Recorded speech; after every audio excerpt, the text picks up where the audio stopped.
उत्तर दिके यात्रा करलेन हिमालयेर दिक थेके हरिद्वारे पौंछालेन हरिद्वार धरे स्वर्ग यात्रा करलेन एटाके पांडवदेर महाप्रस्थान यात्रा बला हय।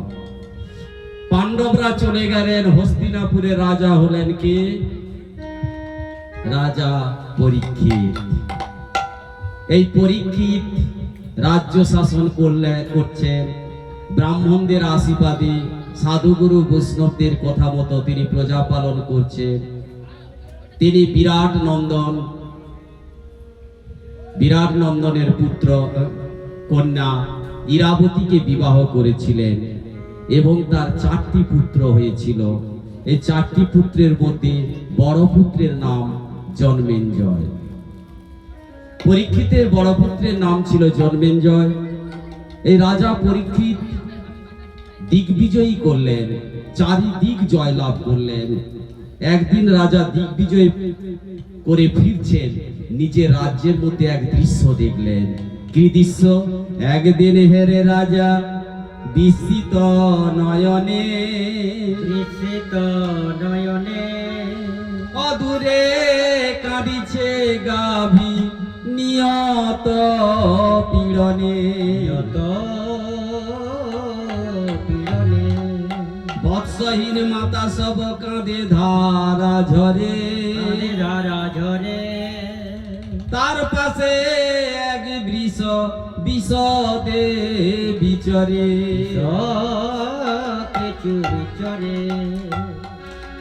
রাজা পরীক্ষিত দিগ্বিজয় করে ফিরছেন আর রাজ্যের মধ্যে ফিরে এসে দেখছেন একটা গাভী কাঁদছে, প্রচন্ড কষ্ট পেয়ে কাঁদছে, তাকে যেন কেউ মারধর করেছে। গাভীটা কাঁদছে আর সেই গাভীটার চারদিকে একটা বিষ ঘুরছে।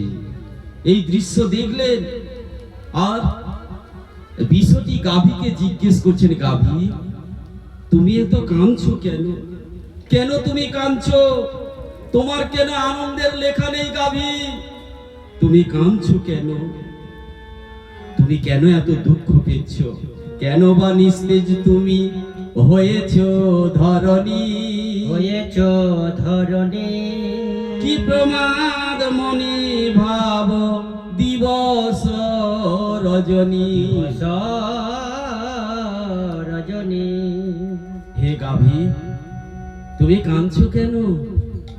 তুমি কেন কি চিন্তা করে এত কাঁদছো? ও গাভী জিজ্ঞেস করছেন বিষকে, তুমি আমাকে জিজ্ঞেস করছো আমি কেন কাঁদছি, আমি কেন দুঃখ পাচ্ছি, কেন আমার আনন্দ নেই? তুমি আমাকে জিজ্ঞেস করছো। তুমি জানো না বুঝি? তোমার তো 4টা পা ছিল, তোমার 4টা পায়ের মধ্যে একটা পা আছে, 3টা পা কোথায় গেল? তুমি জানো না কেন আমি কাঁদছি? তুমি জানো না? হে ধর্ম তোমার আছে কিবায় অগোচর, যা ঘটিল মোর ভাগ্যে জানয় অন্তর। তুমি কি জানো না? তুমি কি জানো না আমি কেন দুঃখ পেয়েছি? তোমার যে 4টা পা ছিল সেই 4টা পায়ের মধ্যে 3টা পা কোথায় গেল? স্বয়ং ভগবান শ্রীকৃষ্ণ যখন এই জগৎ থেকে চলে যায় সমস্ত ধর্মকে নিয়ে চলে গেছে। জগতে আর ধর্ম বলে কিছু নেই, সব কুবুদ্ধির দাস। জীবেরা আর ভগবানের নাম গুণগান করে না, পাপীতে ভরে গেছে ধরিত্রী। তাই আমি ধরিত্রীতে পাপের ভার সহ্য করতে পারিনি। স্বয়ং গাভী ছিলেন পৃথিবী মাতা, গাভী রূপ ধারণ করে আছে। তিনি বলছেন এত পাপ বেড়ে গেছে পৃথিবীতে, যা ধর্ম ছিল যখন ভগবান ধরাধাম ছেড়ে চলে গেছে সমস্ত কিছু সঙ্গে নিয়ে চলে গেছে। তাই আমি আর এই পাপের ভার সহ্য করতে পারিনি, সেই কারণে আমি খুব দুঃখ পাচ্ছি। আর তোমার সেই 4 পা কোথায়? তুমি কি 3 পা কোথায়? যখন এই দুজন এইভাবে কথোপকথন করছে রাজা পরীক্ষিত দূর থেকে এটা দর্শন করলেন। রাজা পরীক্ষিত কি করলেন? আমার রাজ্যে গাভী কাঁদবে, আমার রাজ্যে বৃষ কষ্ট পাবে। তিনি কি করলেন? রথ থেকে নেমে গাভীর কাছে গেলেন। গাভীকে গিয়ে বলছেন, তুমি কেন কাঁদছো? না কাঁদো, না কাঁদো, মাতা মুছয় নয়ন, শাসি বসে দুষ্টে যেবা করিছে পীড়ন। ও মা, তুমি কাঁদছো কেন? তুমি কেঁদো না, তুমি চোখের জল মুছো। আমি তাকে শাসন করব যে তোমাকে কষ্ট দিয়েছে, যে তোমাকে কষ্ট দিয়েছে তাকে আমি শাসন করব। তারপরে বিষের দিকে তাকিয়ে বলছে, তোমার 3 পা কোথায় গেল? তুমি তো চতুষ্পদ প্রাণী ছিলে। চতুষ্পদ প্রাণী তুমি, নাহি 4 পদ, নাহি 4 পদ। 3 পদ কে কাটিল, কে করিল বিপদ? করিল বিপদ। 3 পদ কে কাটলো? কে তোমার বিপদ করে দিল? ধর্মের 4 পদ ছিল, তপস্যা, পবিত্র, দয়া, সত্য। কিন্তু 3টা পদ নেই। তপস্যা নেই, পবিত্র বা শৌচ নেই, দয়া নেই। শুধু টিকে আছে কোন পদ? সত্যরূপী পদ। এই 3 পদ নেই ধর্মরূপী। রাজা পরীক্ষিত বারে বারে বিশ্বকে বলছে, তোমার ওই 3 পদ কোথায় গেল? কিন্তু বিশ্ব কোনো উত্তর দিচ্ছে না। এখানে একটা তত্ত্ব লুকিয়ে আছে। কেন বিশ্ব, ধর্মরূপী বিশ্ব কোনো উত্তর দিচ্ছেন না? এখানে সিদ্ধান্ত, যে পাপ কাজ করে আর যে পাপীর সমালোচনা করে, দুজনে সমান দোষী। যে পাপী, পাপীর নামও মুখে নিতে নেই। তাহলে কি করলেন? ধর্ম কোনো কিছু উত্তর দিচ্ছেন না। এইটাই উত্তর দিচ্ছে না, তিনি পাপীর নাম মুখে নিতে চাইছে না। কিন্তু রাজা পরীক্ষিত বুদ্ধিমান ছিলেন, তিনি বুঝতে পারলেন ইনি ধর্মরূপে আছে, সেই জন্য উত্তর দিচ্ছেন না। কিন্তু পাশে তাকিয়ে দেখছেন একজন কুৎসিত, প্রকাণ্ড, বিরাট শরীর, হাতে তরবারি, রাজার সাজে দাঁড়িয়ে আছে। কিছুক্ষণ আগে সেই গাভীকে মারছিল। আর তাকে দেখে বলছে, তুমি কে? তুমি এখানে কি করছো? আমারও পালিত ধরা, আমি মহারাজ। আমি মহারাজ। কি কারণে পড়িয়াছ তুমি রাজসাজ? তুমি রাজসাজ। রাজবেশে পড়িয়াছ, না জানো বিচার, না জানি বিচার। প্রাণী হিংসা করিতেছ, একই অনাচার। একই অনাচার। তুমি রাজবেশ পরিয়াছ, আমি তো এখানকার রাজা, তুমি আবার রাজার বেশ পরিয়াছ কেন? আবার রাজা হয়েছ, রাজা তো জীবদের রক্ষা করে, তার প্রজাদের রক্ষা করে। অথচ তুমি কিনা গাভীকে মারছো, বিশ্বকে মারছো, এই প্রাণী হিংসা করছো। এ তো রাজার কর্তব্য না। তুমি কে? তোমাকে আমি হত্যা করব। তরবারি নিয়ে বের করলেন রাজা পরীক্ষিত হত্যা করবার জন্য। যখনই রাজা পরীক্ষিত তরবারি বের করলেন, সঙ্গে সঙ্গে সেই প্রকাণ্ড দেহ তিনি রাজা পরীক্ষিতের চরণে পড়ে গেলেন। আমি কলি। ভগবান শ্রীকৃষ্ণ এই ধরাধাম থেকে চলে যাওয়ার পর এখন আমার রাজত্ব শুরু হবে। তাই আমি রাজবেশ করিয়াছি, কিন্তু তুমি আমাকে হত্যা করতে চাইছো। আমি কিভাবে আমার রাজত্ব শুরু করব? কলি, আমি যতদিন আছি তুমি এখানে থাকতে পারবে না। তোমাকে আমি হত্যা করব, কিন্তু তুমি যেহেতু আমার চরণে পড়েছো, শরণাগতি নিয়েছো, তাই ক্ষত্রিয় কোনোদিন শরণাগতিকে হত্যা করে না। তুমি যেহেতু আমার চরণে পড়েছো, তাই তোমাকে আমি হত্যা করব না। তুমি উঠো, আমার চরণ থেকে উঠো, কিন্তু যত দূর আমার রাজত্ব আছে এই রাজত্বের মধ্যে তুমি থাকবে না। কলি মহারাজ কাঁদতে কাঁদতে বললেন, হে রাজা মহাশয়, এই পুরো ধরিত্রীর রাজা তো তুমি, আমি কোথায় যাব? আমি তোমার আশ্রয় গ্রহণ করেছি, তোমার শরণাগতি নিয়েছি, তুমি আমাকে থাকার জায়গা দাও। রাজা পরীক্ষিত বললেন, ঠিক আছে, আমি তোমাকে 4টি জায়গা দিচ্ছি। অভ্যর্থিতস্ততা তস্মে তথা তস্মে স্থানানি স্থানানি কলয়ে দদো কলয়ে দদো দূতং পানং স্ত্রিয়ং সুনাং যত্র অধর্ম চতুর্বিদা যত্র অধর্ম চতুর্বিদা। চতুর্বিদা।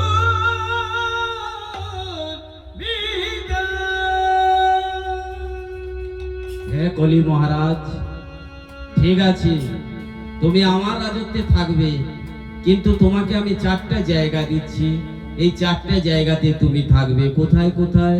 দুতং। দুতং মানে জুয়া খেলা। যেখানে জুয়া খেলা হবে, যারা যারা জুয়া খেলবে সেখানে কলি থাকবে। সেই জায়গায় তুমি অবস্থান করবে, সেখানে অধর্ম থাকবে, অধর্ম কলি থাকবে। যেখানে জুয়া খেলা হবে, যারা জুয়া খেলায় অংশগ্রহণ করবে তাদের মাথায় তুমি থাকবে। তারপরে বলেছে পানং, যারা মদ্যপান করবে তাদের কাছে কলি থাকবে, তাদের দিমাগে কলি অবস্থান করবে। দুতং পানং স্ত্রিয়ং। স্ত্রিয়ং মানে যারা অবৈধ স্ত্রী সঙ্গ করবে, যারা অবৈধ স্ত্রী সঙ্গ করবে তাদের মাথায় কলি অবস্থান করবে। তারা অধর্ম, তাদের মাথায় অধর্ম থাকবে।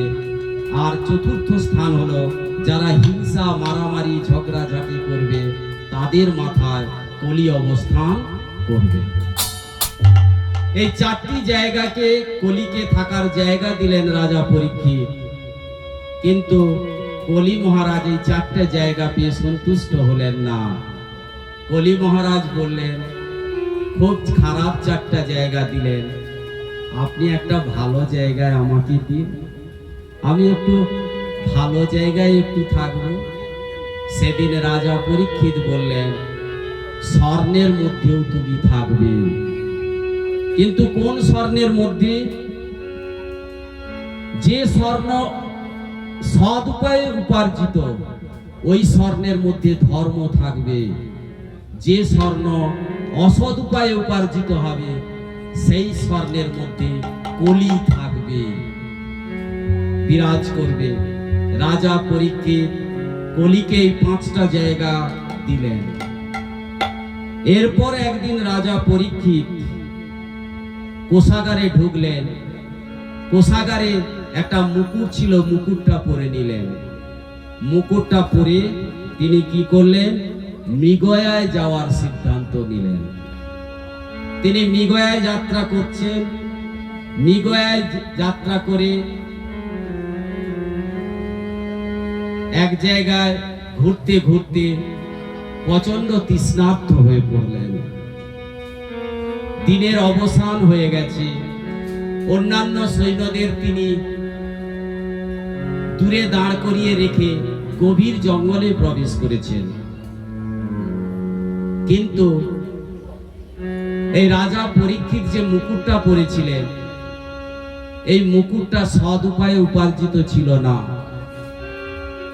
ভীম যখন জরাসন্ধকে বধ করে, সেই জরাসন্ধকে বধ করার সময় জরাসন্ধের মুকুটটা ছিনিয়ে নিয়ে এসেছিলেন ভীম। এটা কিন্তু রাজা পরীক্ষিত জানে না। সেই মুকুটের মধ্যে সোনা ছিল, সেখানেই কলি প্রবেশ করলো।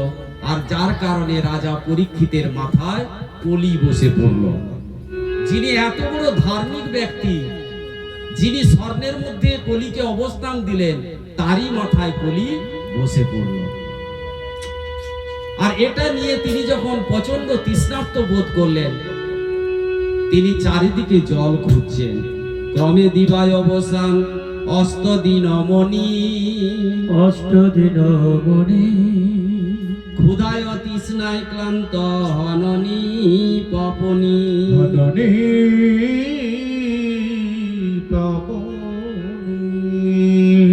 স্বয়ং নিপরাজ তিনি তৃষ্ণার্ত বোধ করলেন। কোথায় জল পাওয়া যায়, কোথায় জল পাওয়া যায়, খুঁজতে খুঁজতে জঙ্গলের মধ্যে একটা কুটির দেখতে পেলেন।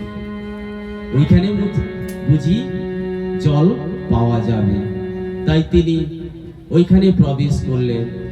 গিয়ে দেখলেন একজন মুনি ধ্যানস্থ হয়ে বসে আছে।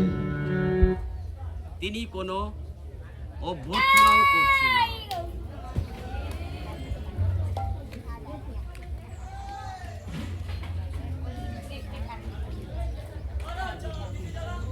তিনি মৌন হয়ে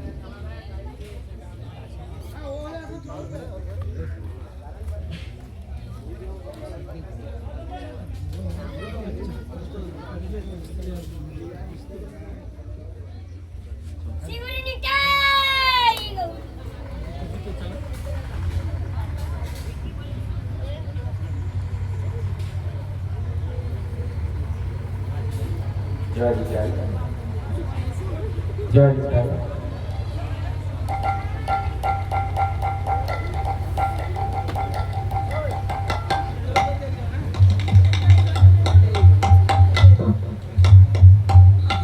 জয় নিতাই। মুনিবর নিকট গেলেন রাজা পরীক্ষিত, কিন্তু মুনিবর মৌন হয়ে বসে রইলেন। রাজার এতে ক্রোধ সৃষ্টি হলো, আমি এত বড় রাজা, এই মুনিবর মৌন হয়ে ধ্যান করছে, আমাকে কোনো অভ্যর্থনা করলো না, বসার কথাও কেউ বললো না। আতিথেয়তা না পেয়ে রাজা অত্যন্ত ক্রুদ্ধ হলেন। রাজা পরীক্ষিতের মধ্যে ক্রোধ অহংকার জন্মালো।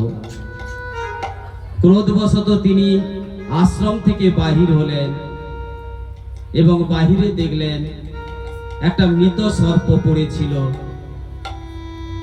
এই মুনিবর প্রকৃত ধ্যান করছে না জেগে জেগে ভান করছে, তাই পরীক্ষা করবার জন্য তিনি মৃত সর্পটা তার গলায় পরিয়ে দিলেন। যথার্থ সে যোগী কিনা জানিবার তরে, জানিবার তরে মৃত সর্প দেন তার স্কন্ধের উপরে।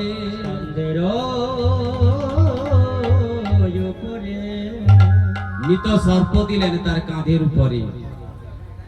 কিন্তু এই দৃশ্য কিছু বালক দেখলেন। কিছু বালক দেখে ছুটতে ছুটতে গিয়ে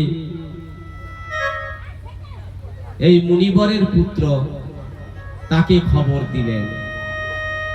এই মুনিবর ছিলেন শ্রমিক ঋষি, আর যাকে গিয়ে খবর দিলেন তিনি হলেন সিঙ্গি মুনি। সিঙ্গি মুনি কৌশিকী নদীতে আচমন করছিলেন, আর সেই বালকেরা ছুটে গিয়ে সেই সিঙ্গি মুনিকে বললেন, জানো তোমার বাবাকে গলায় একজন রাজা বেশধারী গলায় মৃত সর্প দিয়ে দিয়েছে। কি, আমার বাবার গলায় মৃত সর্প? সঙ্গে সঙ্গে অভিশাপ দিয়ে দিলেন যে আমার বাবা গলায় মৃত সর্প দিয়েছে, আজ থেকে 7ম দিনে তার মৃত্যু হয়ে যাবে। ক্ষমা নেই, ক্ষমা নেই, ক্ষমা নেই, ক্ষমা নেই, ক্ষমা নেই, ক্ষমা নেই, 7 দিনে মৃত্যু হবে। ক্ষমা নেই, ক্ষমা নেই, 7 দিনের মৃত্যু হবে। ক্ষমা নেই, ক্ষমা নেই, ক্ষমা নেই, ক্ষমা নেই, ক্ষমা নেই, ক্ষমা নেই, ক্ষমা নেই, ক্ষমা নেই, ক্ষমা নেই, ক্ষমা নেই, 7 দিনের মৃত্যু হবে। ক্ষমা নেই, ক্ষমা নেই, 7 দিনের মৃত্যু হবে। ক্ষমা নেই, ক্ষমা নেই, 7 দিনের মৃত্যু হবে। ক্ষমা নেই, ক্ষমা নেই। অভিশাপ দিয়ে দিলেন সিংহী মুনি। আর সঙ্গে সঙ্গে তিনি ছুটতে ছুটতে বাবার কাছে গেলেন। বাবার কাছে গিয়ে কাঁদছেন। আর পুত্রের কান্না শুনে শ্রমিক ঋষির ধ্যান ভঙ্গ হয়ে গেল। তাকিয়ে দেখছে, তুমি কাঁদছো কেন বাবা? তোমার গলায় মৃত সর্প দিয়েছিল এক রাজা, আমি তাকে অভিশাপ দিয়ে দিয়েছি, তার 7 দিনে মৃত্যু হয়ে যাবে। কাকে তুমি অভিশাপ দিয়েছো? সঙ্গে সঙ্গে ধ্যানস্থ হয়ে শ্রমিক ঋষি জানতে পারলেন অভিশাপ দিয়ে দিয়েছেন রাজা পরীক্ষিতকে। এ তুমি কি করেছো পুত্র? রাজা পরীক্ষিত মহা যশস্বী, ধর্মরক্ষক, ভক্ত চূড়ামণি, তিনি আছে বলে এখনো এই জগতে ভক্তি আছে, তিনি আছে বলে এখনো এই জগতে ধর্ম আছে, এখনো সুখ আছে, এখনো শান্তি আছে। তুমি এই মহান ধর্মাত্মাকে অভিশাপ দিয়ে দিলে। এ তুমি ঠিক করনি পুত্র, এ তুমি ঠিক করনি। এই রাজা আছে বলে এখনো ধর্ম টিকে আছে, যেদিন এই রাজা থাকবে না, এই জগতে অধর্ম ছেয়ে যাবে, তার জন্য দায়ী হব আমরা। এ তুমি ঠিক করনি। হে পুত্র,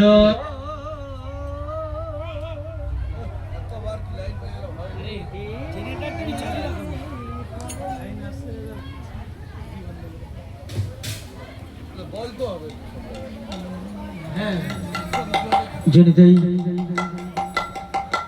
এ তুমি ঠিক করনি পুত্র। তুমি এই মহাত্মা মহান ধার্মিক পরীক্ষিতকে অভিশাপ দিয়ে তুমি ঠিক করনি। দেখুন সাধু কাকে বলে।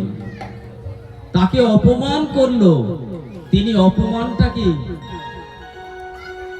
নিজের অপমান বলে মনে করলেন না। তার পুত্র পরীক্ষিতকে অভিশাপ দিয়েছে, তাতে তিনি কষ্ট পাচ্ছে। একেই বলে সাধু। সাধু কখনো নিজের জন্য ভাবে না, সে জগতের জন্য ভাবে। সেই জন্য চৈতন্য চরিতামৃতেও সেই জন্য মহাপ্রভু বলেছেন সাধু সেরকমই হবে। তিনি সকলের মঙ্গল চাইবেন, নিজের কখনো মঙ্গল চাইবেন। বৃক্ষ যেন কাটিলেও কিছু না বলয়, কিছু না বলয়, শুকাইয়া মেলে কারে পানি না মাগয়, না মাগয়। যেই যে মাগয় তারে দেয় আপন ধন, আপন ধন। ধর্ম বৃষ্টি সহে আনের করহ রক্ষণ।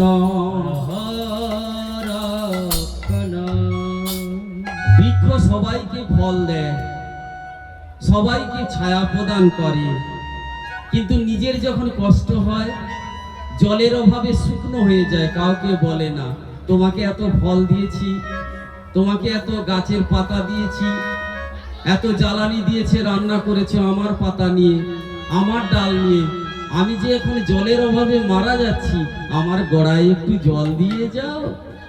গাছ তো কোনোদিন বলে না। গাছ সবাইকে দেয় কিন্তু নিজে চায় না। সাধু তেমন হবে, সে সবাইকে দেবে কিন্তু কারো কাছে হাত পিছিয়ে চাইবে না। দেখুন আজকে শ্রমিক ঋষি বলছে এ তুমি ভুল করেছো। শিক্ষাষ্টকে স্বয়ং মহাপ্রভু বললেন যে সাধু হতে গেলে কি গুণ থাকতে হবে। তিনাদপি শুনিছেন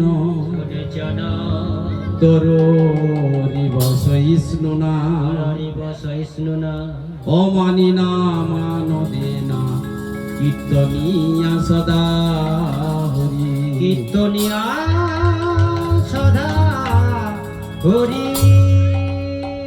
তিনাদপি ভাব হতে হবে। ঘাসের উপর দিয়ে তুমি হেঁটে যাও, কত পা দিয়ে তাকে দলন করে দাও, কিন্তু ঘাস কখনো বলে না কেন আমাকে কষ্ট দিয়েছো, সে আবার মাথা ছেড়ে ওঠে। গাছেরা সমস্ত কিছু ফল দেয়, নিজে কষ্ট পায়। পথিকদের ছায়া দেয়, পথিকদের হাওয়া বাতাস দেয়। তিনি জগতে অক্সিজেন দান করে, তিনি নিজে কোনোদিন চান না আমাকে এটা দাও। সেরকম ভক্ত সাধু তো সেরকমই হবে। হরিদাস ঠাকুরকে 22 বাজারে মারছে, হরিদাস ঠাকুর একবারও অভিশাপ দিচ্ছে না তোমরা আমাকে মারছো, তোমাদের আমরা অভিশাপ দিচ্ছি, দিল না তো। হরিদাস ঠাকুর ভাবছেন আমার কর্মগুণে আমি এই জল্লাদের দ্বারা মার খাচ্ছি, এদের দ্বারা আমাকে মারছে। জল্লাদেরা কত কষ্ট পাচ্ছে। হে হরিদাস, তোমার কিছু হচ্ছে না, এতে যে আমাদের শান্তি হবে না। আমরা তোমাকে না মেরে গেলে আমাদের যে বাদশা ছাড়বে না। তখন হরিদাস ঠাকুর বলছে, তোমরা যে আমাকে নাম বন্ধ করতে বলছো, আমি নাম বন্ধ করতে পারবো না।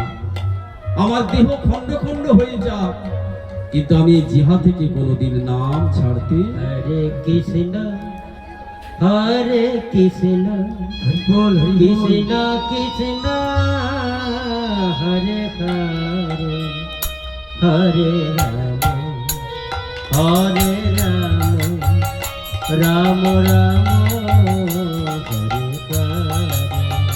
হরে কৃষ্ণ হরে কৃষ্ণ কৃষ্ণ কৃষ্ণ হরে হরে হরে রাম হরে রাম রাম রাম হরে হরে হরে কৃষ্ণ হরে কৃষ্ণ কৃষ্ণ কৃষ্ণ হরে হরে হরে রাম রাম হরে হরে কৃষ্ণ হরে কৃষ্ণ কৃষ্ণ কৃষ্ণ হরে হরে হরে রাম হরে রাম রাম রাম হরে হরে কৃষ্ণ হরে কৃষ্ণ কৃষ্ণ কৃষ্ণ হরে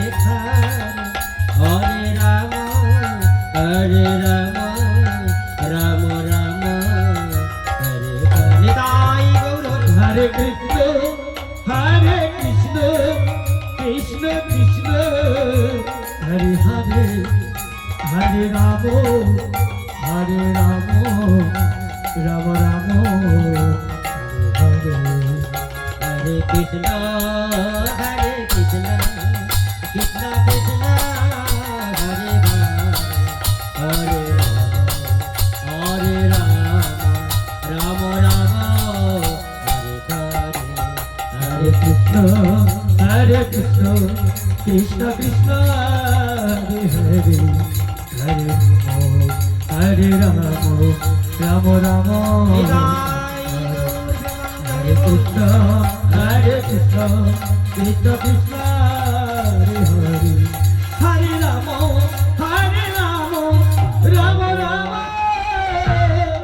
হরে হরে জয় লক্ষ্মী নারাयण जी की जय, लक्ष्मी नारायण क्लब की जय, महामहोत्सव हरिनाम संकीर्तन की जय, संत भक्त बिंद की जय, आजकेर आनंद की जय, प्रेम से बोलो निताय गौर प्रेमानंदे हरि हरि बोल।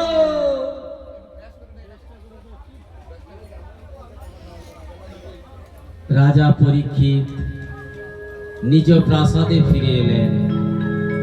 ফিরে এসে যেই মুকুটটা খুলে রাখলেন, সঙ্গে সঙ্গে শুভ বুদ্ধির উদয় হলো।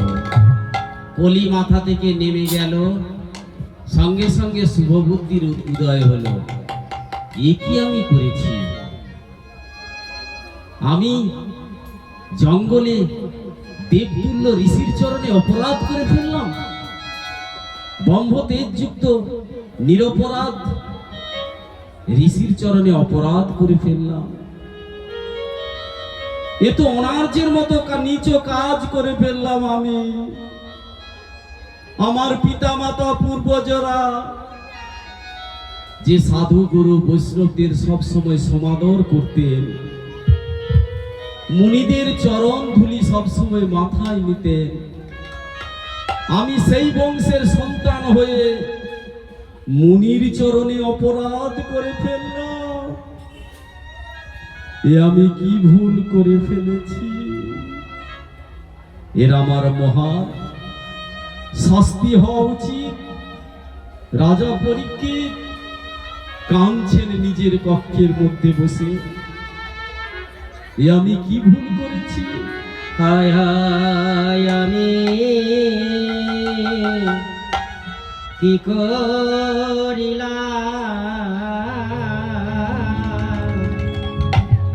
হায় হায় আমি এ কি করিলাম, হায় হায় আমি এ কি করিলাম। আমি সাধুর চরণে অপরাধ করিলাম, হায় হায় আমি এ কি করিলাম, কি করিতে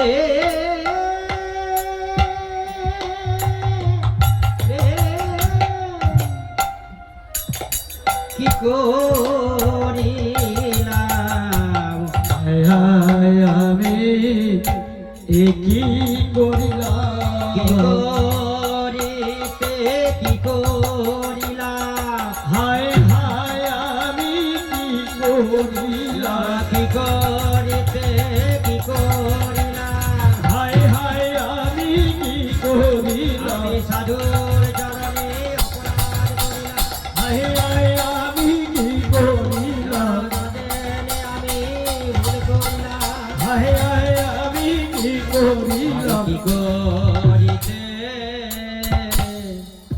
কি করিলাম।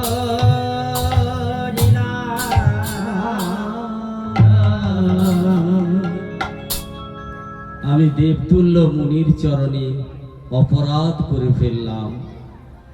এই অপরাধের কারণে আমার জীবনে কোনো বিপদ নেমে আসুক, আমি এই পাপের প্রায়শ্চিত্ত যেন আমার হয়। এমন কোনো জীবনে বিপদ নেমে আসুক যেন ভবিষ্যতে এইরকম দুষ্কর্ম করবার দুঃসাহস না হয়। রাজা পরীক্ষিত নিজে নিজে ভাবছেন আমার দণ্ড পাওয়া উচিত, আর আমরা কত অন্যায় কাজ করে বলি আমি ঠিক করেছি, অথচ রাজা পরীক্ষিতকে কেউ দণ্ড দিতে চাইছে না। তিনি এত বড় রাজা, অথচ তিনি বলছেন আমি এটা খারাপ কর্ম করেছি, আমার দণ্ড পাওয়া উচিত, যাতে ভবিষ্যতে আমি এই ধরনের দুষ্কর্ম করার সাহস না পাই। শুধু গৌরগোবিন্দের ভক্তবৃন্দ, এ জগতে যদি আমরা ভুলবশত কোনো পাপ কাজ করি, কোনো অন্যায় কাজ করি, যদি সেই ভুল তার প্রায়শ্চিত্ত এখানে কেউ করে, তাহলে ওখানে গিয়ে সেই পাপের আর শাস্তি পেতে হয় না। কিন্তু এখানে যদি কেউ পাপ লুকিয়ে রাখে, তার দুষ্কর্মকে লুকিয়ে রেখে বলে আমি ঠিক করেছি, তাহলে সেই পাপের শাস্তি 1000 গুণ বেশি পেতে হয় ওখানে গিয়ে। রাজা পরীক্ষিত জানতেন, সেই জন্য তিনি বলছেন আমি যে দুষ্কর্ম করেছি আমার দণ্ড পাওয়া উচিত। কিন্তু রাজাকে কে দণ্ড দেবে? তাহলে কি দণ্ড পাওয়া উচিত তিনি নিজে নিজেই বলছেন যে আমার কি দণ্ড পাওয়া উচিত। অদৈব রাজ্যং বলবিদ্যকোষং প্রকপিত ব্রহ্ম কুলানলমে দহত্য ভদ্রস্য পুনর্নমেহ ভূত পাপিয়সি দ্বিজদেব গোভ্য। বলছেন অদৈব রাজ্য, আমার এই রাজ্য যেন চলে যায় এখনই, আমার এই দুষ্কর্মের জন্য। আমার যেন এই রাজত্ব না থাকে, আমার যেহেতু পরিপূর্ণ কোষাগার, সৈন্য, রানী কেউ যেন না থাকে। এখনই যেন এই ব্রাহ্মণের ক্রোধের আগুনে সব ছারকার হয়ে যায়, জ্বলে পুড়ে যেন ছাই হয়ে যায় ক্রোধের আগুনে। রাজা পরীক্ষিত যখন এইরকম নিজে নিজে চিন্তা করছেন, তখন শ্রমিক ঋষি একজনকে পাঠিয়েছিলেন, তার শিষ্য, তার নাম গৌরমুখ। গৌরমুখ নামক শিষ্যকে রাজা পরীক্ষিতের কাছে পাঠিয়েছিলেন শ্রমিক ঋষি, যে ওকে গিয়ে বলো ওর 7 দিনে মৃত্যু আছে, ও যেন এই 7 দিনের মধ্যে মুক্তি পাওয়ার জন্য কোনো উপায় করেন। সেই গৌরমুখ নামক শিষ্য রাজা পরীক্ষিতের কাছে এলেন। রাজা পরীক্ষিতের কাছে এসে তিনি বললেন, আপনি শাপগ্রস্ত হয়েছেন, 7 দিনের মধ্যে আপনার মৃত্যু হয়ে যাবে। সনকাদি ঋষিবৃন্দ সূর্যি প্রভুকে জিজ্ঞেস করছেন, এই সাপের বৃত্তান্ত শুনে রাজা পরীক্ষিত খুব দুঃখী হয়েছিলেন না আনন্দ পেয়েছিলেন? সূর্যি প্রভু বলছেন, শোনো সনকাদি ঋষিবৃন্দ, এই সাপের বৃত্তান্ত শুনে রাজা পরীক্ষিত খুব আনন্দ পেয়েছিলেন। তিনি আনন্দে নৃত্য করেছিলেন। এই রাজ দরবারে থেকে আমার বৈরাগ্য আসতো না, তাহলে আমার এবারে বৈরাগ্য প্রাপ্তি হবে, রাজ সম্পদ সব চলে যাবে, আমি এইবারে গোবিন্দ চরণ ভজন করবার সুযোগ পেয়ে গেলাম, আমি মঙ্গল পদ বৈরাগ্যের পথের আগমনের সুযোগ পেলাম। সেই জন্য রাজা আনন্দ পেলেন। তিনি নিজ পুত্র জন্মেঞ্জয়কে ডেকে হস্তিনাপুরে রাজত্ব দিয়ে তিনি গঙ্গা তীরের উদ্দেশ্যে যাত্রা করলেন। আমাকে যদি মরতেই হয়, এই সংসারের আসক্তিতে থেকে আমি মৃত্যুবরণ করব না। সংসারের আসক্তিতে থেকে যদি মৃত্যুবরণ করি, তাহলে বারে বারে আমাকে এই সংসারে আসতে হবে। আমি যদি মৃত্যুবরণ করতেই হয়, ভগবানের চরণ সেই গঙ্গা তীরে আমি যাব। আমি না খাবো, না ঘুমাবো, আমি শুধু ভগবানের ভজন করব।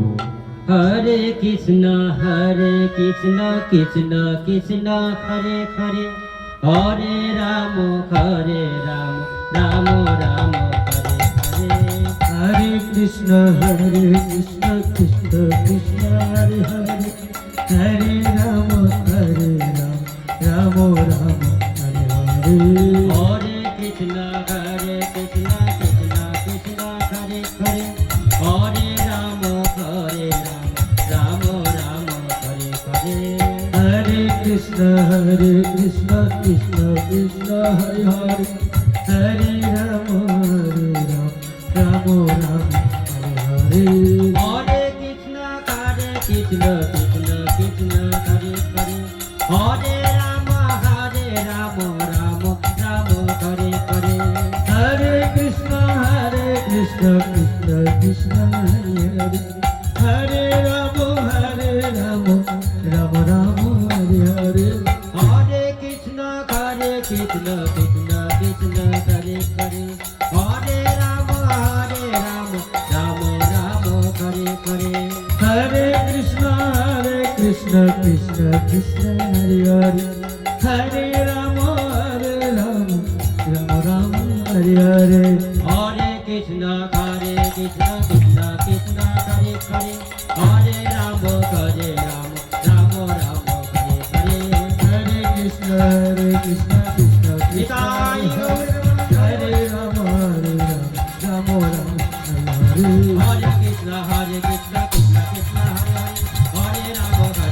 রাম হরে কৃষ্ণ কৃষ্ণ কৃষ্ণ কৃষ্ণ হরে হরে, হরে রাম রাম হরে হরে, হরে কৃষ্ণ কৃষ্ণ কৃষ্ণ হরে হরে, হরে রাম রাম রাম হরে হরে। শিবদাই গৌর প্রেমানন্দে হরি বল। রাজা পরীক্ষিত গঙ্গা তীরে এলেন। সেখানে সাধুদের নিকট গেলেন। সাধুরা বললেন, তোমার অনেক টাকা পয়সা আছে, তুমি দান করো, মুক্ত হবে। বলছে তা না না, তুমি ধ্যান করো, ভগবানকে পাবে। বলছে ধ্যান, অতদিন ধরে ধ্যান করবো, ধ্যানও আমি করতে পারবো না। তপস্যা করো, যজ্ঞ করো। বলছে না না, আমি আমার পূর্বজরা যা করেছি আমি তাই করতে চাই, আমাকে ডাক শুধু হরি কথা শ্রবণ করাও। আমি হরি কথা শুনতে চাই, আমি শুধু ভগবানের কথা শুনতে চাই। শুধু গৌরগোবিন্দের ভক্তবৃন্দ, যার ভগবানের কথা শ্রবণ করার ইচ্ছে হয়, ভগবানকে পাওয়ার ইচ্ছে হয়, তখন কি হয়? ভগবান নিজেই তার কাছে কোনো শুদ্ধ গুরুকে পাঠিয়ে দেয়। যখন কোনো জীবের শুদ্ধ লালসা হয়, শুদ্ধ আকাঙ্ক্ষা হয় ভগবানকে পাওয়ার জন্য, তখন কি করেন? ভগবান কোনো শুদ্ধ সৎগুরুকে তার কাছে পাঠিয়ে দেন। আজকে রাজা পরীক্ষিতের ভগবত কথা শ্রবণের ইচ্ছা, লালসা, লোলুপতা হয়েছে। তার সেই জন্য জগতের যত মুনি ঋষি ছিল সবাই গঙ্গা তীরে এসে উপস্থিত হতে শুরু করলো। আজকে রাজা পরীক্ষিত সবাইকে আসন দিচ্ছেন, পাদ্য অর্ঘ্য দিচ্ছেন, আপনারা বসুন। আমি নিজেকে খুব ধন্য মনে করছি। আমি আপনাদের নিমন্ত্রণ করিনি, অথচ আমার স্বভাব ও আচরণের দ্বারা আমি আপনাদের মতো মহাপুরুষদের কৃপার পাত্র হতে পেরেছি। তাই আমার জন্য আপনারা সবাই গঙ্গা তীরে ছুটে এসেছেন, আমি নিজেকে ধন্য মনে করছি। এখন যদি স্বয়ং কালও আসে, স্বয়ং তক্ষক নাগ এসে আমাকে যদি দংশন করে, আমার এতটুকু ভয় নেই, এতটুকু দুঃখ নেই। আমার যদি এখন মৃত্যু হয়ে যায়, আমার এতটুকু দুঃখ নেই। হে ঋষিবৃন্দ, আমি ভগবানের কথা শুনতে চাই, আপনারা আমাকে ভগবানের কথা শ্রবণ করান। কিন্তু সমস্ত ঋষিরা যে এলেন, কেউ ভগবত কথা শ্রবণ করাননি। তারা জানতে এত বড় মহান ধার্মিক রাজা পরীক্ষিত ভাগবত কথা শুনতে চেয়েছে, নিশ্চয়ই বক্তাও খুব বড় হবে।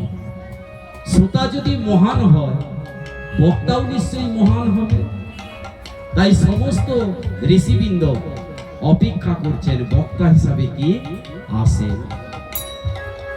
সেই জন্য সবাই যখন অপেক্ষা করছেন, সবাই যখন রাজা পরীক্ষিতের আপ্যায়নে বসেছেন, সেই সময় হঠাৎ করে পৃথিবীতে যিনি স্বতন্ত্র গতিতে বিচরণ করেন, 16 বর্ষীয় যুবক আত্মারাম, মুক্তকাম, প্রাতঃস্মরণীয় ভাগবত ভূষণ ব্যাসনন্দন শ্রী সুখদেব প্রভু সেখানে উপস্থিত হলেন। সুখদেব গোস্বামী মহারাজ কি জয়, সুখদেব গোস্বামী মহারাজ কি জয়, সুখদেব গোস্বামী মহারাজ কি জয়। সুখদেব গোস্বামী সেই গঙ্গা তীরে উপস্থিত হলেন। দিগম্বর বেশ, দেব সৃষ্ট বিষ্ণুর মতো কান্তি, তেজ দেখতে অপূর্ব সুন্দর। সকল মুনিগণ তাকে চিনতে পারলেন এবং সকলে নিজ নিজ আসন থেকে উঠে দাঁড়িয়ে সুখদেব প্রভুকে সম্মান জানাতে শুরু করলেন। সমস্ত ঋষিরা উঠে পড়লেন সুখদেব প্রভুকে সম্মান জানানোর জন্য। সুখদেব প্রভুর জন্য উঁচু আসন দিলেন। আসন দিয়ে রাজা পরীক্ষিত জিজ্ঞেস করছেন, আপনি যোগীদের পরম গুরু, সেই জন্য আপনি বলুন কি করে খুব সহজে শ্রীকৃষ্ণকে পেতে পারি। পরম সিদ্ধির স্বরূপ সাধন বলুন, আর আসন্ন মৃত্যু ব্যক্তির পক্ষে সর্বপ্রকারে যা কর্তব্য তা আমাকে বলুন। দেখুন কি প্রশ্ন করলেন, মৃত্যু পথযাত্রী কোন জীবের পক্ষে যা কর্তব্য সেটা আমাকে বলুন। এটা কি একা রাজা পরীক্ষিতের প্রশ্ন ছিল? আমরা সবাই যারা বসে আছি সবাই মৃত্যু পথযাত্রী, আর এই মৃত্যু পথযাত্রী জীবের প্রধান কর্তব্য কি? হে ভগবান, আপনি বলুন, মানুষ মাত্রই কি করা উচিত, তার কি শোনা উচিত, কি জপ করা উচিত, স্মরণীয় কি, ভজনীয় কি, আবার কি ত্যাগ করা উচিত, এটা আপনি আমাকে বলুন। রাজা পরীক্ষিত যখন সুখদেব প্রভুকে এই প্রশ্ন করলেন, তখন সুখদেব প্রভু বললেন, হে পরীক্ষিত, তুমি চিন্তা করো না, তুমি এতটুকু ভয়ভীত হয়ে না। আমি তোমাকে ভগবত কথা শোনাবো, তাতে তোমার চিন্তা দূর হবে, তাতে তোমার ভয় দূর হবে, তোমার মন ভগবানে লেগে যাবে এবং তুমি অবশেষে গোবিন্দ চরণ পাবে। তুমি চিন্তা করো না রাজা পরীক্ষিত, তোমার হাতে তো 7 দিন আছে। সূর্যবংশী একজন রাজা, যার নাম ছিল খটবাঙ্গ, সেই খটবাঙ্গ রাজা 2 ঘড়িতে ভগবানকে পেয়েছিলেন। আর তোমার হাতে তো 7 দিন আছে পরীক্ষিত, তুমি কেন এত ভয় পাচ্ছ? 2 ঘড়ি মানে 48 মিনিট, 24 মিনিটে 1 ঘড়ি হয়, আর 2 ঘড়ি মানে 48 মিনিট। 48 মিনিট সাধন ভোজন করে গোবিন্দ চরণ পেয়েছিলেন সূর্যবংশের এক রাজা, যার নাম ছিল খটবাঙ্গ। এই খটবাঙ্গ রাজা ধরিত্রীতে রাজত্ব করতেন। দেবতারা যখন অসুরদের সঙ্গে যুদ্ধ করতেন, এই খটবাঙ্গ রাজা দেবতাদের সাহায্য করবার জন্য স্বর্গে যেতেন, আর ইন্দ্র দেবতাদের সাহায্য করতেন। একবার দেবতারা জয়লাভ করলেন, খটবাঙ্গ রাজাকে ইন্দ্র বললেন, হে খটবাঙ্গ রাজা, তুমি আমাদের কত সাহায্য করেছো, তুমি কিছু বর চাও, তোমাকে আমরা বর দিতে চাই। সেদিন খটবাঙ্গ রাজা ইন্দ্রদেবকে বলেছিলেন, ইন্দ্র, আমাকে মুক্তি দিতে পারো? তখন ইন্দ্রদেব বলেছিল, মুক্তি আমি দিতে পারি না, মুক্তি একমাত্র মুকুন্দই দিতে পারে, আমাদের কোন জীবকে মুক্তি দেওয়ার ক্ষমতা নেই। তখন খটবাঙ্গ রাজা ইন্দ্রদেবকে বলেছিলেন, হে দেবাদিদেব ইন্দ্র, তুমি আমাকে খুব শীঘ্রই পৃথিবীতে পৌঁছে দিতে পারবে? বলছে হ্যাঁ। তখন ইন্দ্রদেব 24 মিনিটে স্বর্গ থেকে এই পৃথিবী লোকে পৌঁছে দিলেন খটবাঙ্গ রাজাকে। খটবাঙ্গ রাজার হাতে আর 1 ঘড়ি বাকি আছে, 24 মিনিট। তিনি গঙ্গার তীরে গেলেন, গঙ্গার তীরে 24 মিনিট সাধন ভোজন করতে করতে গোবিন্দকে প্রাপ্ত করেছিলেন। শোনো রাজা পরীক্ষিত, এই খটবাঙ্গ রাজা যদি 2 ঘড়িতে ভগবানকে পেতে পারে, তুমি 7 দিনে ভগবানকে পাবে না? অতি অবশ্যই তুমি ভগবানকে পাবে। তোমার যে প্রশ্ন অতি উত্তম, সর্বশ্রেষ্ঠ প্রশ্ন, মানব সমাজের কল্যাণ হবে এই প্রশ্নের দ্বারা। তুমি চিন্তা করো না, তুমি শুদ্ধ পবিত্র হৃদয়ে তুমি শুধু আমার কথা শ্রবণ করবে, যা বলবো। জানো জানো পরীক্ষিত, এই সংসারে গৃহস্থ জীব যারা দিবা রাত্র পরিবারকে নিয়ে ব্যস্ত থাকে, আত্মস্বরূপ জ্ঞান শূন্য সেই গৃহস্থদের বলার শোনা হাজার হাজার বিষয় আছে, কিন্তু তারা তা না করে কি করে জানো? সব সময় সাংসারিক বিষয় চিন্তায় চিন্তা করে। রাত্রিতে নিদ্রা যায়, স্ত্রী বিলাস করে, দিবাভাগে ধন উপার্জন করে, স্ত্রী পুত্র কন্যা কুটুম্ব ভরণ পোষণেই তাদের জীবন অতিবাহিত হয়ে যায়। কিন্তু তারা যে কি জন্য সংসারে এসেছে তার হয়ে উঠে না। দুর্লভ মানব জন্ম, লোভিয়া যে নাহি পারে ছেদিবারে মায়ার বন্ধন, মায়ার বন্ধন।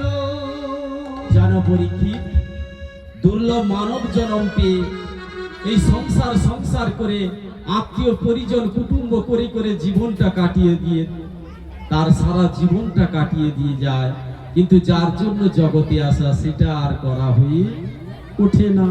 তখন বারে বারে তাকে এই সংসারে কষ্ট পেতে আসতে হয়। আমি গুরু না ভজিলাম, কি ভুল করিলাম, গুরু না ভজিলাম, কি ভুল করিলাম, ভক্সে ঢালিলাম কি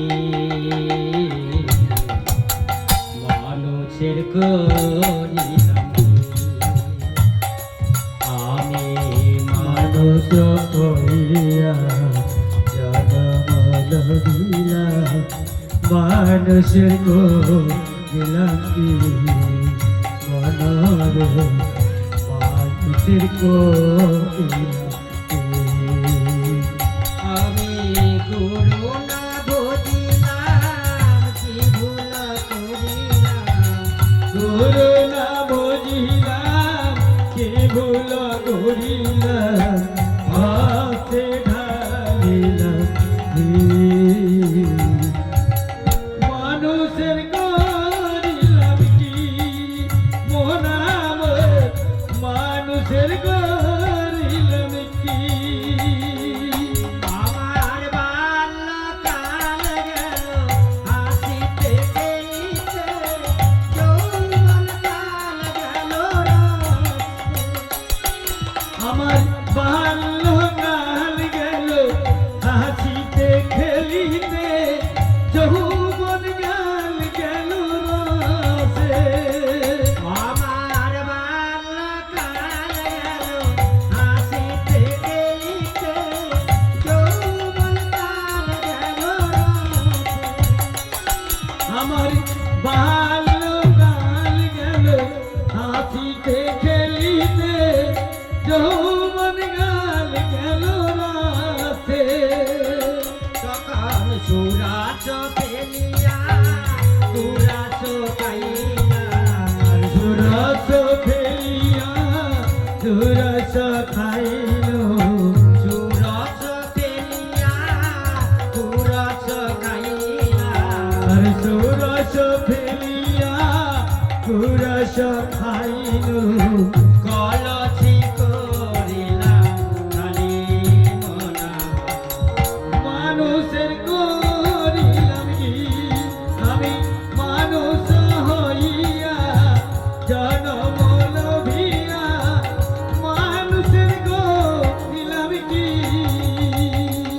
আমি মানুষ হইয়া জন্ম লভিয়া, মানুষ করিলাম কি মানুষ হইয়া জন্ম লভিয়া, মানুষের করিলাম কি মানুষের করিলাম।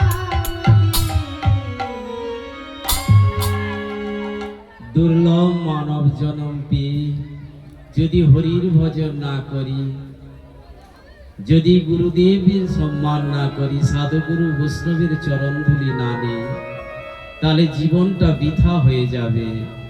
প্রহ্লাদ মহারাজ তার বন্ধুদের বলছে, জানো বন্ধুগণ, যদি ভজন সাধন করতে হয় বাল্যকাল থেকেই করো, নাহলে জীবনটা বৃথা চলে যাবে। কলিযুগের কোন জীব যদি 100 বছর বাঁচে, তার মধ্যে 50 বছর ঘুমিয়ে কাটিয়ে দেয়, বাকি রইল আর 50 বছর। 50 বছরের মধ্যে 20 বছর কেটে যায় বাল্য বয়স, তখন বুঝতেই পারে না কি করব আর কি করব না। বুঝতে বুঝতে স্কুলে পড়তে পড়তে তার 20 বছর কেটে গেল। শেষের 20 বছর বিছানায় কাটিয়ে কাটিয়ে জীবন কাটিয়ে দেয়, বৃদ্ধ হয়ে গেছে। কি করে ভজন সাধন করবে? ভজন সাধন করার শক্তি তখন থাকে না। শেষের 20 বছর তো চলতেই পারে না, হাত পা ভালো করে চলে না, কি করে ভগবানের ধামে যাবে? নরোত্তম দাস ঠাকুর বলেছে না, গাঁথিয়া মালতীর মালা দিব দোহার গলে, দিব দোহার গলে, অধরে তুলিয়া দেব কর্পূর তাম্বুলে।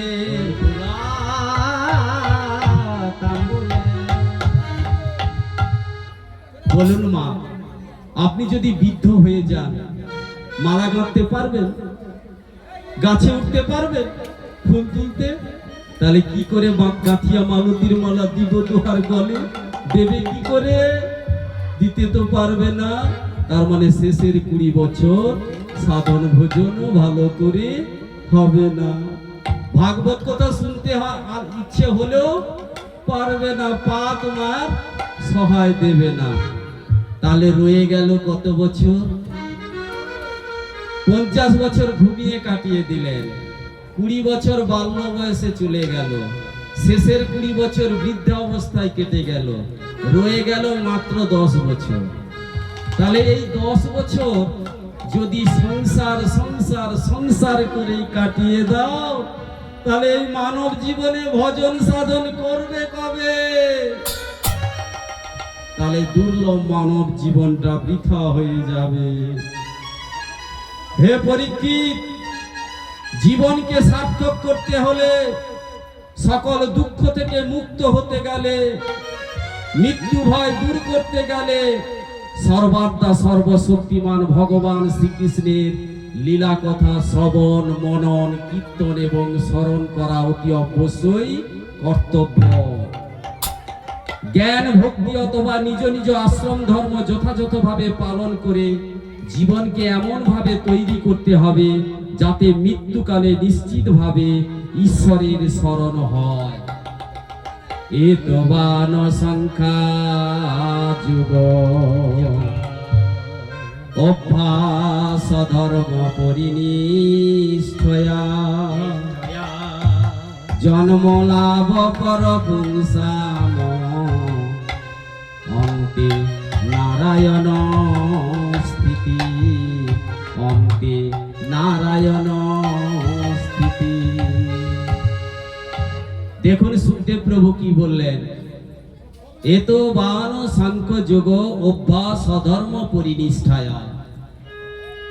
আপনি ব্রাহ্মণ, ব্রাহ্মণের কাজ করবেন, আপনি ক্ষত্রিয় ক্ষত্রিয়ের কাজ করবেন, আপনি বৈশ্য বৈশ্যর কাজ করবেন, আপনি শূদ্র শূদ্রের কাজ করবেন, কিন্তু ওই নিজ ধর্মের কাজ করতে করতে এমন ধরনের কাজ করবেন যেন ওই কাজের শেষে ঈশ্বরের কথা মনে আসে। অন্তে নারায়ণ স্থিতি। আপনি এমন কর্ম করবেন যেন সমস্ত কর্মের শেষে ভগবানের নাম স্মরণে আসে। দুটো অন্তে, একটা জীবনের অন্তে, সারা জীবন কেটে গেছেন, মৃত্যুর সময় যেন ভগবান স্মৃতিতে আসে। আবার যে কোনো কর্ম করছেন বাড়িতে, সেই কর্ম করতে করতে যেন ভগবানের নাম স্মৃতিতে আসে। যদি সেই কর্ম করতে করতে ভগবানের নাম স্মৃতিতে না আসেন, তারপরে ভাববেন ওই কর্ম সফল নয়। ভগবানের নাম তখনই সফল হবে যেন মনে কি হয়, সব সময় ভগবানের নাম আসে। মনকে যেন ভগবানের নামে সব সময় মনে আসে। ভগবানের নামে মনকে ডুবিয়ে দিতে হবে।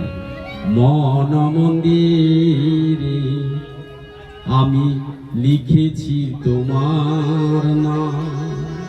মন মন্দিরে তার নাম লিখে দিতে হবে। তার মন্দিরের মধ্যে মন মন্দিরে আমি লিখেছি তোমার নাম। তুমি দয়াল হরি কৃষ্ণ ভগবান, কৃষ্ণ ভগবান। অগতির গতি তুমি নবঘন শ্যাম।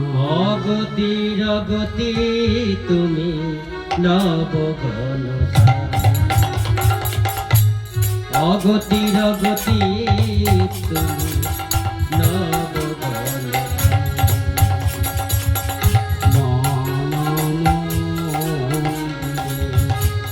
লিখেছি তোমার নাম।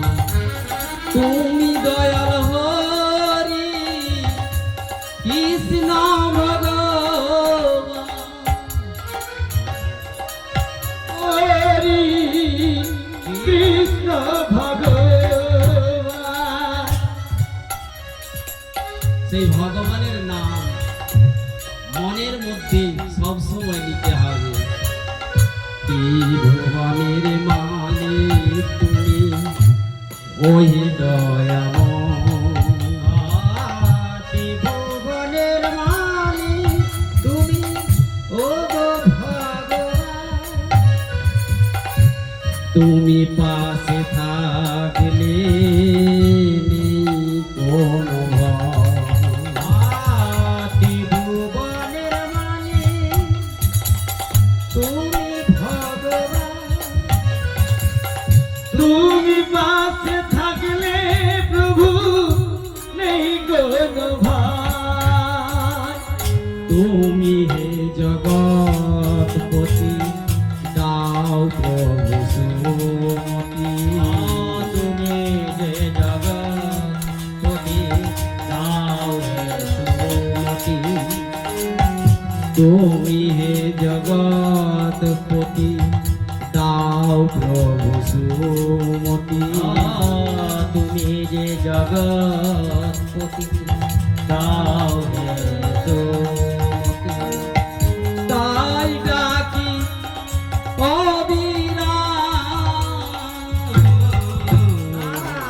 কৃষ্ণ ভগবান নাম, কৃষ্ণ ভগবান তোমার নাম। মন মন্দিরে লিখেছি তোমার নাম। তুমি দয়াল হরি কৃষ্ণ ভগবান। অগতির গতি তুমি নবঘন স্থান। তো ভক্তি ভগবান, তুমি তো ভক্তি ভগবান।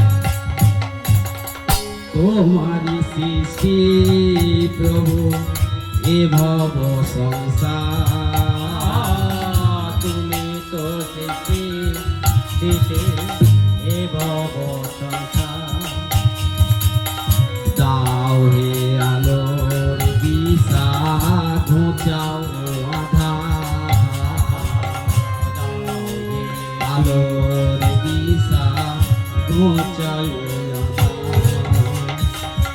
জীবের মনের দশা দূর কর নিরাশা। জীবের দিন দশা ঘুচাও হে আশা। জীবের মনের দশা দূর কর নিরাশা। জীবের দিন দশা দূর কর নিরাশা। জীবকে কর পরিত্রাণ। তুমি তো ভক্তি ভগবান, তুমি তো ভক্তি ভগবান, তুমি তো ভক্তি ভগবান।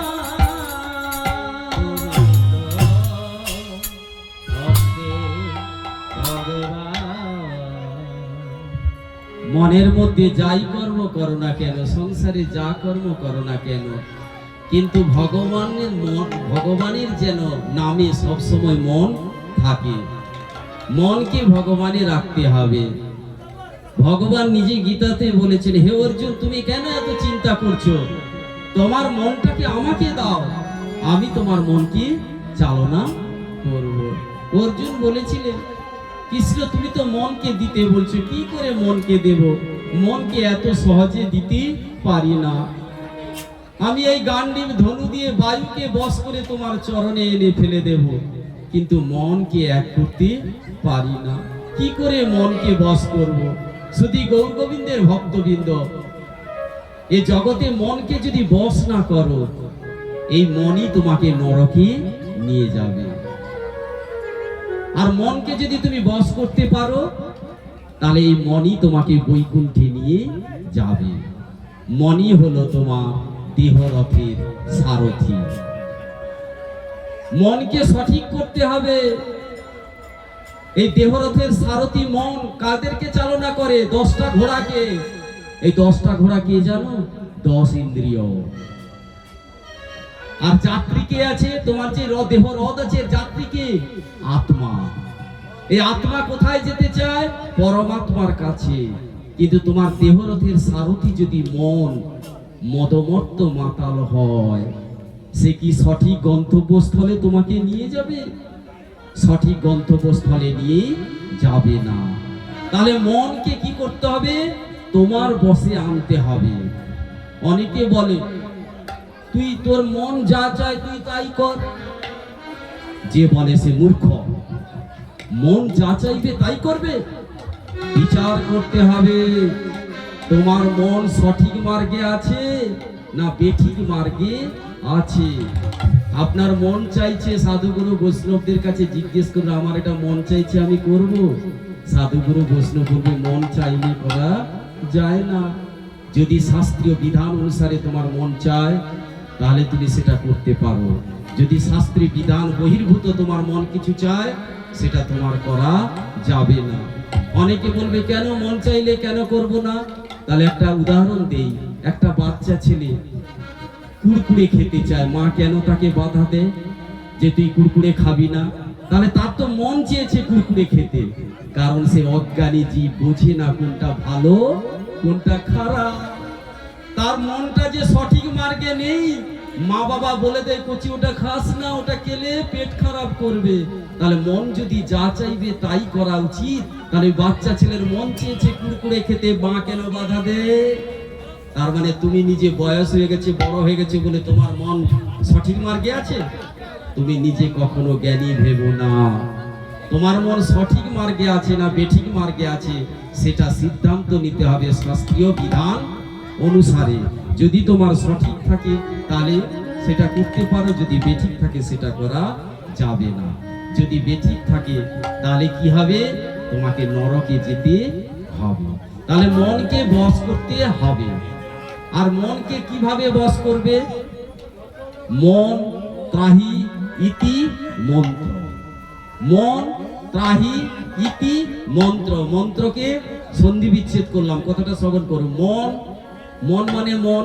ত্রাহি মানে কি করে? শান্তি বিরাজ করে, পবিত্র করে, মনকে শুদ্ধ করে, মনকে কন্ট্রোল করে।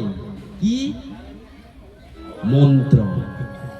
অনেকে বলবেন কোন মন্ত্র জপ করব?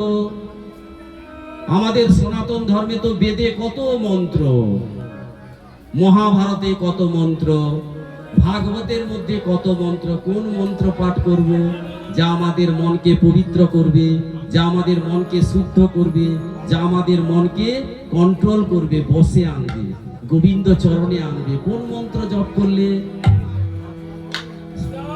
চৈতন্য মহাপ্রভু নিয়ে এলেন সমস্ত মন্ত্রের সার, মহামন্ত্র। তিনি সমস্ত শাস্ত্রের সার মহামন্ত্র নিয়ে এলেন। 32 অক্ষর যুক্ত 16 নাম যুক্ত মহামন্ত্র।